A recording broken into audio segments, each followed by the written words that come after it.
अर्जुन के जीतने में एक ही रोड़ा है, एक ही व्यक्ति है जिससे माधव को भी लगता है कि ये शक्तिशाली रहा तो मेरा दोस्त, मेरा भाई युद्ध हार सकता है। भगवान ने उसे कितने प्रेम से टैकल किया है। राजनेताओं को सीखना चाहिए, कृष्ण से कूटनीति सीखनी चाहिए। जब संधि फेल हो गई और युद्ध लेकर माधव लौटे तो विदुर के घर पर सुबह ही सुबह कुछ मेहमान आए, कृष्ण से मिलने आए।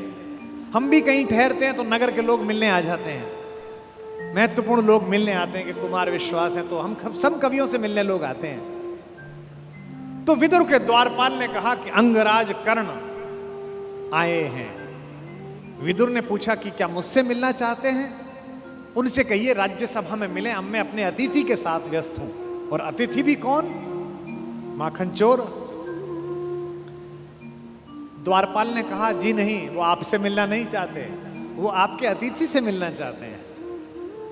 कृष्ण ने कहा उन्हें आदरपूर्वक अंदर लेकर आओ। कर्ण आए, कर्ण ने प्रणाम किया। युद्ध में दुर्योधन की पराजय हुई हो चाहे कुछ भी हुई हो, महाभारत के जिन चरित्रों में से एक चरित्र पर मैं अंदर तक फिदा हूं, उनमें से एक कर्ण भी है। क्या योद्धा है, क्या अद्भुत। हाँ। कृष्ण मुस्कुराए। कर्ण के चेहरे पर दुख और पश्चाताप का भाव था।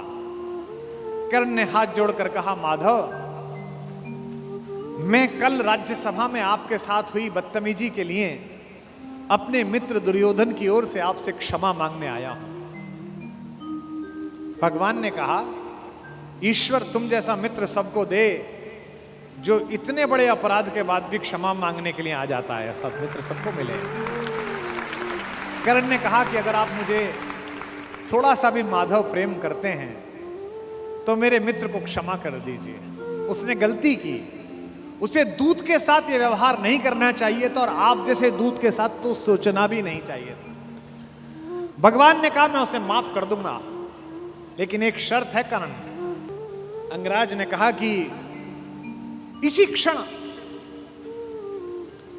मैं आपको अंग प्रदेश का राज्य दे देता हूं, मेरा शरीर ले लीजिए पर मेरे मित्र को माफ कर दीजिए। कृष्ण ने कहा शरीर देने की इतनी उतावली में मत आओ अंगराज, समय तय हो चुका है, सबको देना पड़ेगा, तुमको भी देना पड़ेगा, सबका तय हो। कर सकते हो तो इतना करो, अब मैं वापस पांडवों के पास जा रहा हूं, हस्तिनापुर की सीमा तक मुझे छोड़ के आओ। उसने कहा इससे बड़ा सौभाग्य का होगा कि मैं आपको छोड़ने चलूं? आइए मेरे रथ में बैठिए। कृष्ण ने कहा कि ठीक है, मैं तुम्हारे रथ में बैठ जाता हूं। आपकी कार में कोई बहुत बड़ा आदमी बैठने लगे तो कभी भी ड्राइवर से गाड़ी मत चलवाना। ड्राइवर से कहना तू नीचे उतर, सवार बहुत बड़ा है, अब ड्राइव मैं करूंगा, गाड़ी खुद चलाना सवार। कर्ण ने अपने चालक से कहा कि नीचे उतर, इस रथ पर त्रैलोक्य का स्वामी बैठने वाला है, ड्राइव मैं करूंगा। और कर्ण तो ड्राइवर का ही लड़का है, सूत पुत्र है, उसको तो आता ही है रथ चलाना, और रथ चालक का बेटा है। कर्ण रथ चलाने लगा। भगवान पीछे से उतरकर कर्ण के पास आकर बैठ गए और थोड़ी देर बाद उसका रथ छोड़कर उसे अपने रथ पर बिठा लिया। वहां भी वही रथ चलाने लगा। अब भगवान ने उससे बातचीत शुरू की। देखिए कितने बड़े कूटनीतिज्ञ हैं ये कन्हैया, दिखते भोले हैं लेकिन परम चालू। इनको पता था कि एक ये आदमी है जो फजीता करेगा, इसका मनोबल तोड़ो। पहली बार कर्ण को यह पता चला जो भेद उन्होंने बताया। हरि बड़े प्रेम से कर धर कर ले चढ़े उसे अपने रथ पर। रथ चला परस्पर बात चली, शमदम की टेढ़ी घात चली। शीतल हो हरि ने कहा हाय, अब शेष नहीं कोई उपाय। कर्ण अब कुछ बचा नहीं, हो विवश हमें धनु धरना है। अब तो हमें यह धनुष उठाना पड़ेगा, क्षत्रिय समूह को मरना है। मैंने कितना कुछ कहा नहीं, विषबाण कहां तक सहा नहीं, पर दुर्योधन मतवाला है, कुछ नहीं समझने वाला है। चाहिए उसे बस रण केवल, सारी धरती की मरण केवल। ये जो अहंकार है कि मैं कुछ नहीं दूंगा, क्या बोला दुर्योधन 5 गांव माने पे? सूच्यग्रम नैव दास्यामि बुना युद्धे न केशव। हे केशव, तुम 5 गांव मांगते हो, मैं सुई की नोक के बराबर भी जमीन नहीं दूंगा। हे वीर तुम ही बोलो अकाम। बिना पार्शल हुए बोलना। कर्ण से पूछ रहे हैं, क्या वस्तु बड़ी थी 5 ग्राम? 5 गांव ही तो मांगे थे, वह भी कौरव को भारी है, मत गई मूढ़ की मारी है। दुर्योधन को बोधूं कैसे, इस रण को अवरोधूं कैसे? सोचो क्या दृश्य विकट होगा रण में जब काल प्रकट होगा। बाहर शोणित की तप्त धार, भीतर विधवाओं की पुकार। निशस्त्र विशस्त्र बिल्लाएंगे, बच्चे अनाथ हो जाएंगे। चिंता में क्या और करूं, शांति को छिपा किस ओट धरूं। सब राह बंद मेरे जाने, अब पासा फेंका। पहले तो माहौल बनाया कि तुम सब मरोगे बेटा, तू भी मरेगा और तेरा यार भी। एक तरीका है बचने का, सब राह बंद मेरे जाने। हाँ, एक बात है, यदि तू माने, देखो कैसे फुसला रहे हैं, तो शांति नहीं जल सकती है, समरागनी अभी टल सकती है। पा तुझे धन्य है दुर्योधन, तू एकमात्र उसका जीवन, तेरे बल की है आस उसे, तुझसे जय का विश्वास उजे। तू संग ने उसका छोड़ेगा, वह क्यों रण से मुंह मोड़ेगा। जब तक तू उसके साथ है वो लड़ाई नहीं छोड़ सकता। बस ऐसा कर, तू उसे छोड़ दे। क्यों? क्या अघटनीय घटना कराल। एक बात बताऊं तुझे कर्ण, एक बड़ी कराल घटना इस खानदान में हो गई है, तुझे पता नहीं है। तू प्रता कुक्षिका, प्रथा मतलब कुंती, तू कुंती कोख का प्रथम लाल। तू कुंती का पहला बेटा है। ये पहली बार कर्ण को स्वयं भगवान श्री कृष्ण ने बताया है, सबसे पहली बार। अच्छा, ये बात पहले भी बता सकते थे कभी, कर्ण तो रोज मिलता था। जब 14 साल का वनवास था तब बता देते, नहीं। अगर तुरुप का इक्का आ जाए तो शुरू में मत फेंको, बचा के रखो, फाइनल टेबल पे काम आएगा। अब कर्ण को बता रहे हैं कि तू तो कुंती का लड़का है, पनसूत अनादर सहता है, कौरव के दल में रहता है, किस्मत के फेरे में पड़कर का प्रेम सदा बसा दुश्मन के घर, निज बंधु मानता है पर को कहता है शत्रु सहोदर को। पर इसमें दोष न तेरा है, तेरा कोई दोष नहीं है। अब कहा मान इतना मेरा, अब इतनी मान, चल होकर संग अभी मेरे, जहां 5 भ्राता तेरे।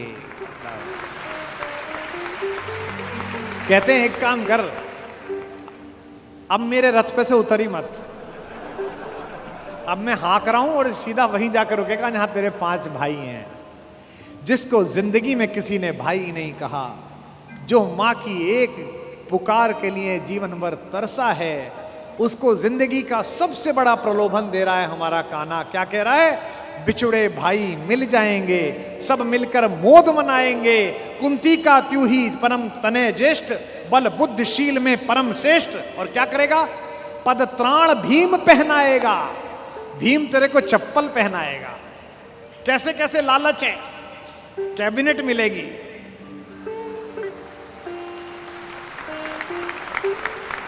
और उसमें भी कोई छोटा मोटा मिनिस्टर नहीं, सीधा ही प्राइम मिनिस्टर। पद त्राण भीम पहनाएगा, हैं? धर्मादिप युधिष्ठिर चमर डुलाएगा। तेरे दरबार के बाहर कौन खड़े होंगे? पहरे पर पार्थ प्रवर होंगे। जो तेरा दुश्मन है, तेरा छोटा भाई अर्जुन, ये तो तेरा एनएसजी कमांडो बनेगा। पहरे पर पार्थ प्रहर होंगे, सहदेव नकुल अनुचर होंगे। सब लोग तुझे पहचानेंगे, असली स्वरूप को जानेंगे। खोई मणि को जब पाएगी, आखिरी दाव जो मारा है, खोई मणि को जब पाएगी, कुंती फूली न समाएगी।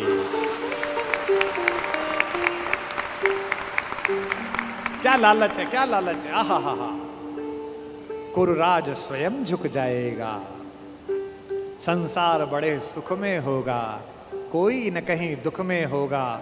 सब गीत खुशी के गाएंगे, तेरा सौभाग्य मनाएंगे। और आखिरी में ऐसी बात कहता है, और कौन दुनिया को जो देता है वो भीख मांग रहा है। मेरे कन्हैया को पृथ्वी की आग टालने के लिए भीख मांगनी पड़ी। कुरुराज समर्पण करता हूं, पूरा राज्य कुरुराज समर्पण करता हूं, साम्राज्य समर्पण करता हूं, यश मुकुट मान सिंहासन ले, बस एक भीख मुझको दे दे। कौरव का तज रण शोक सखे, भूखा भावी हर शोक सखे। ये तो कन्हैया हैं जो इतनी स्ट्रेटेजी अपनाते हैं। किस लिए? देखो, ये बड़ा गहरा गणित है, इसको समझो। इस दाव को चलने में कृष्ण का कोई नुकसान नहीं है। अगर कर्ण इधर आ जाता तो महाभारत समाप्त हो जाती। और एक ऐसा योद्धा जो सुबह दोपहर शाम इसी बात की कसम खाता था कि अर्जुन को मारना है, इन पांडवों को मारना है, इसके कलेजे में ये बात डाल दो कि ये तेरे भाई हैं, तो जब युद्ध लड़ेगा तो थोड़ा तो हाथ कांपेगा, थोड़ा तो दिल के अंदर कुछ धुक धुक पैदा होगी। शत्रु की मानसिकता को कमजोर करना, शत्रु की मानसिकता पर प्रहार करना, यह काम है। लेकिन कृष्ण की इस कथा में थोड़ा स्मरण कर्ण का भी कर लो कि उस जैसा कोई आदमी भी पैदा नहीं हुआ जो इतनी सारी चीजों को ठुकरा दे और खुल के कह दे, ए ऋणी कर्ण का रोम रोम, जानते सत्य यह सूर्य सोम, तन मन दुर्योधन का है, यह जीवन दुर्योधन का है। और दो पंक्ति जो कही है कर्ण ने, मैं उसकी दृढ़ता को और उसके समर्पण को प्रणाम करता हूं। सुरपुर से भी मुख मोड़ूंगा, केशव मैं उसे न छोड़ूंगा।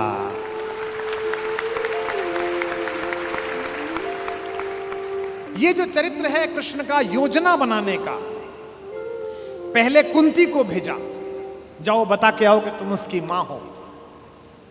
मां ने कहा कि तू वापस आ जा, तो उसने एक वरदान दिया मां को। मां ने कहा, अभिलाष लिए तो बहुत बड़ी आई थी, पर आस नहीं अपने बल्कि लाई थी। था एक भरोसा यही कि तू दानी है, अपनी अमोघ करुणा का बड़ा अभिमानी है। उसने भी कहा, मां मैं तुझे वचन देता हूं कि तेरे 5 बेटे जीवित रहेंगे।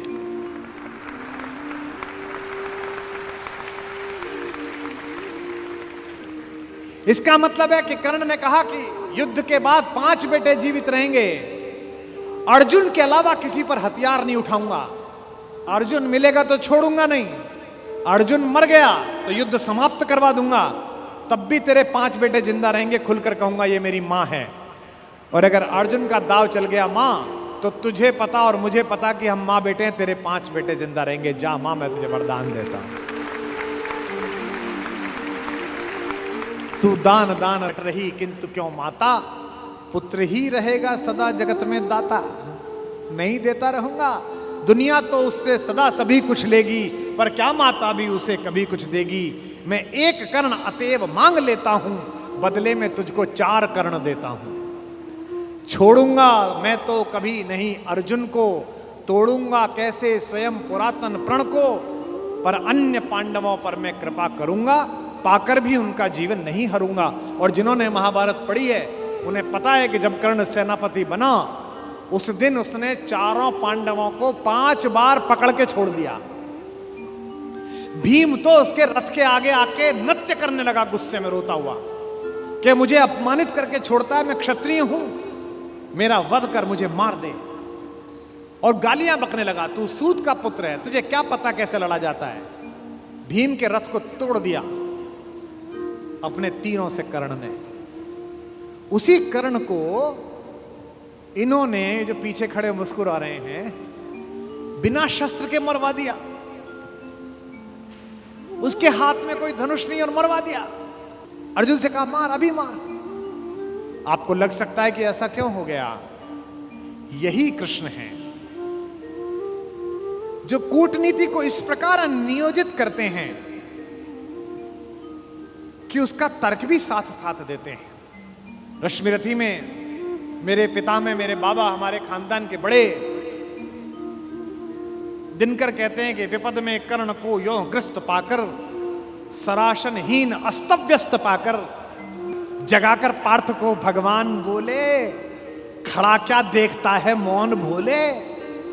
सराशन तान, बस यही अवसर यही है, तान मार इसको, घड़ी फिर और मिलने की नहीं है। विषख कोई बाण, बाण कोई गले के पार कर दे, अभी ही शत्रु का संहार कर दे। क्या कह रहे हैं कृष्ण?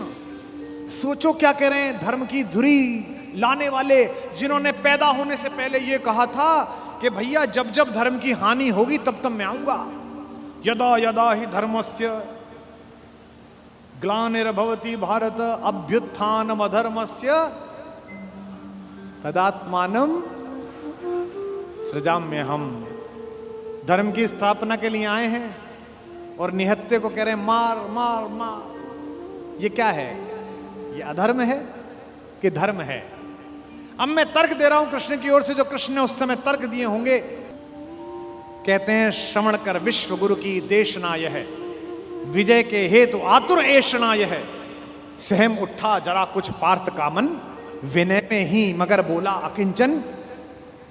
नरोचित किंतु क्या यह कर्म होगा, मलिन इससे नहीं क्या धर्म होगा। हंसे केशव वृथा हट ठानता है, अभी तू धर्म को क्या जानता है।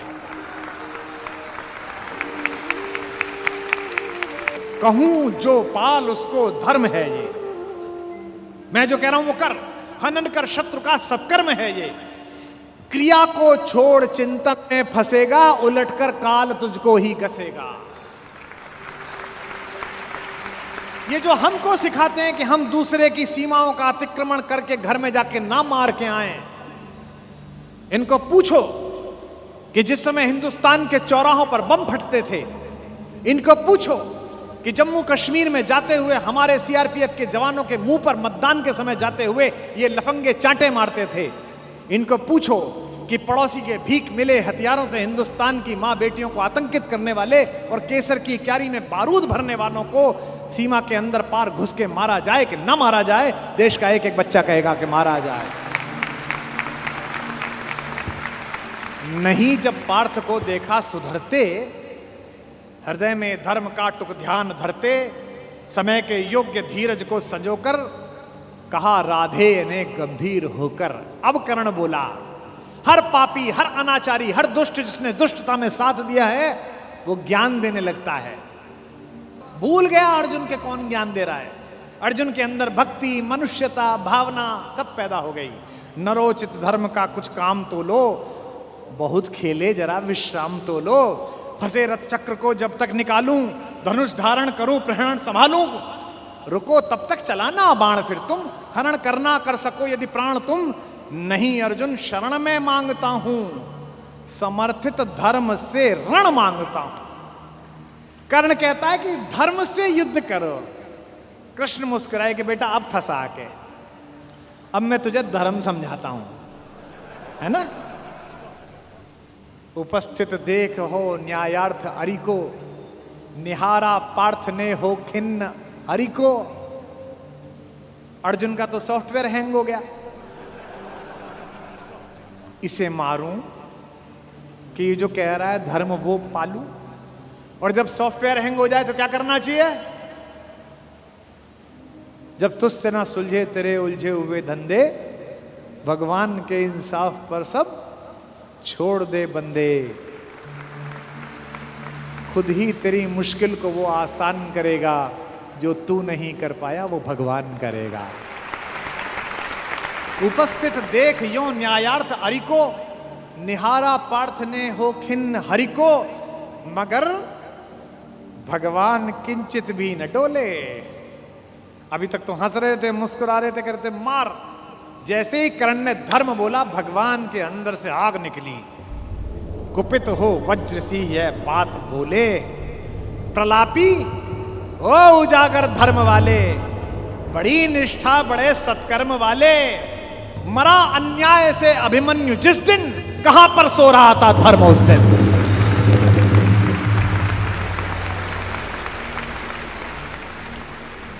मरा अन्याय से अभिमन्यु जिस दिन, कहां पर सो रहा था धर्म उस दिन।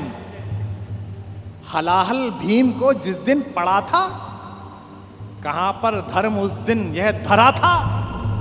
लगी थी आग जब लाक्षा भवन में, हंसा था धर्म ही क्या तब भुवन में। और एक पंक्ति, बेटे पे आ जाए, पत्नी पे आ जाए और मां पे आ जाए तो खून खोल जाता है। अर्जुन का खून खौला रहे हैं भगवान मेरे। सभा में द्रौपदी की खींच लाके, सुयोधन की उसे दासी बताकर, सुवामा जाति को आदर दिया जो, बहुत सत्कार तुम सबने किया जो। नहीं वह और कुछ सत्कर्म ही था, उजागर शील भूषित धर्म ही था।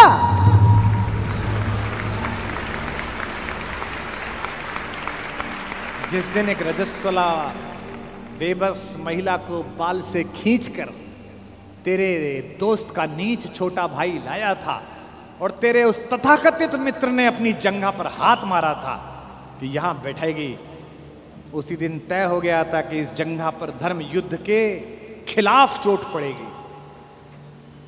जो युद्ध जानते हैं वो सब जानते हैं, जुए में हार कर धन धाम जिस दिन, हुए पांडव यति नष्काम जिस दिन, चले वनवास को तब धर्म था वह, शकुनियों का नहीं अपकर्म था वह। और कोई अपकर्म नहीं होता। कटी से नीचे प्रहार करना अधर्म है, लेकिन दुर्योधन की जंघा तोड़ी भीम ने, कोई नहीं। ये जो रणनीतिकार कृष्ण है।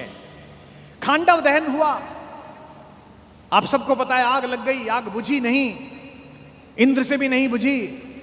तो इंद्र ने अपने बेटे से कहा, अर्जुन से कहा कि भाई बुझा। सर्पों ने कहा कि बुझा। अर्जुन ने बादलों में तीर मारा और बादल बरसे। जब पुरुषार्थ आ जाता है तो तीर आदमी ऐसे ही मारता है, कभी बादल में मारता है, कभी जमीन में मारता है। पिता में भीष्म जब पड़े हुए थे शरशैया पर, उनके मुंह से निकला पानी। कोई सोने के मटका लाया, कोई चांदी के मटके लाए।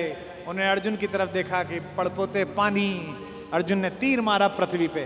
कुरुक्षेत्र चले जाइए, आज भी आपको मिल जाएगी वो नदी जहां जमीन का स्तर तक, वहां तक तीर गया। और साइंस देखिए तीर की, ड्रिलिंग देखिए कि उतनी ही तेजी से गया और धार उतनी ही आई जो पिता में भीष्म के होठों तक आई।